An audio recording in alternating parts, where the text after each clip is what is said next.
Oke, kali ini aku akan menjawab pertanyaan berdasarkan 2 video yang sudah dibagiin. Jadi video pertama itu judulnya itu Detak Media Cetak, dan video 2 itu judulnya Dari Cetak Menjadi Cetek. Jadi ini videonya dari sumber yang berbeda. Jadi yang pertama itu dari Kumparan dan video kedua itu dari Remote TV. Nah, setelah aku lihat video tersebut, aku disuruh jawab pertanyaan yang jawabannya itu berasal dari 2 video tersebut. Jadi pertanyaan yang pertama itu, apa yang terjadi pada media cetak belakangan akhir tahun ini? Menurut aku sih, yang dari aku baca, memang peminat baca itu masih banyak sebenarnya. Cuman mereka berganti platform karena entah mungkin karena mereka ingin lebih hemat biaya, atau mereka tidak ingin harus menunggu pagi untuk mendapat informasi baru. Jadi mereka menghentikan langganan tersebut. Dan juga tentunya ada banyak perusahaan yang tutup karena para pembaca itu berganti platform.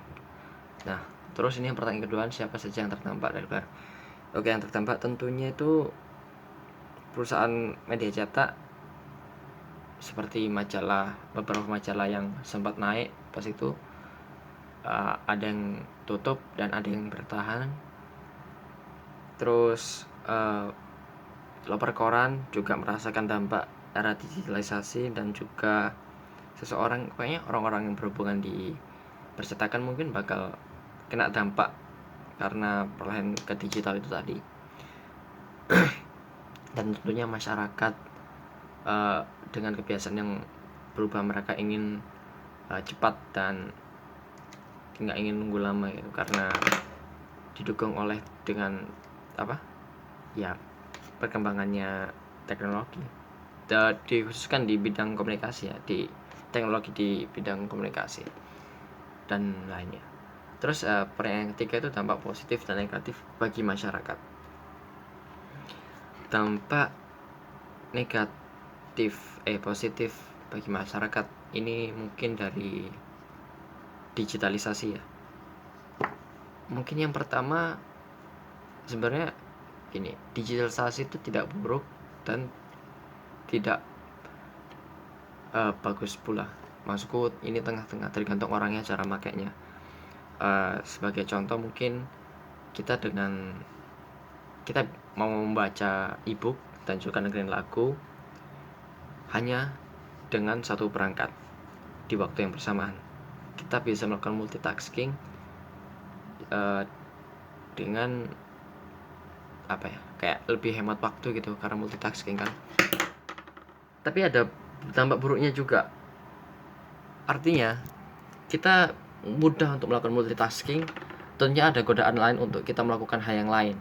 Contohnya misal aku lagi baca artikel di website sambil dengerin lagu, lalu temanku kirim pesan di line, ngirim berita, lalu aku buka beritanya, lalu aku buka berita yang lain. Jadi artikel yang aku baca nih malah nggak kebaca gitu, aku malah buka yang lain, karena di situ godaannya. Itu dampak negatifnya.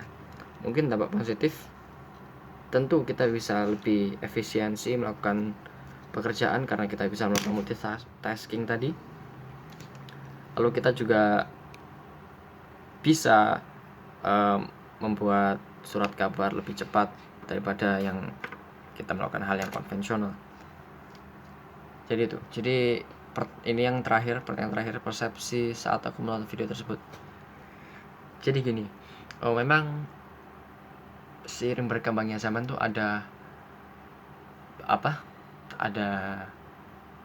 perubahan yang baru dari cara kita meliterasi. Mungkin dari zaman dulu kita literasi baca ke perpustakaan, catat di buku tulis, atau kalau misalnya kita mau ngafalin pelajaran kita pakai sabak, atau mungkin ada yang cara lebih kuno lagi.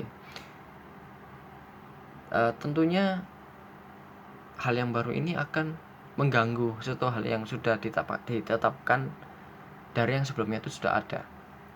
Tapi mau tidak mau, hal yang baru ini akan juga menjadi kebudayaan yang lama, maksudku kebudayaan yang baru ini akan juga menjadi sesuatu yang akan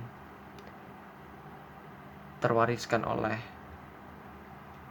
anak cucu kita, dan di zaman anak cucu kita pasti ada budaya yang baru. Jadi kita sebagai manusia harus terbiasa dengan suatu hal yang baru ini, tentunya dengan merespon suatu hal yang positif. Tentunya memang ada narasi-narasi yang menimbulkan pesimis, tapi di sisi lain kita juga harus terbiasa dengan namanya perubahan ini tersebut. Jadi sekian dari video ini. Terima kasih sudah menonton.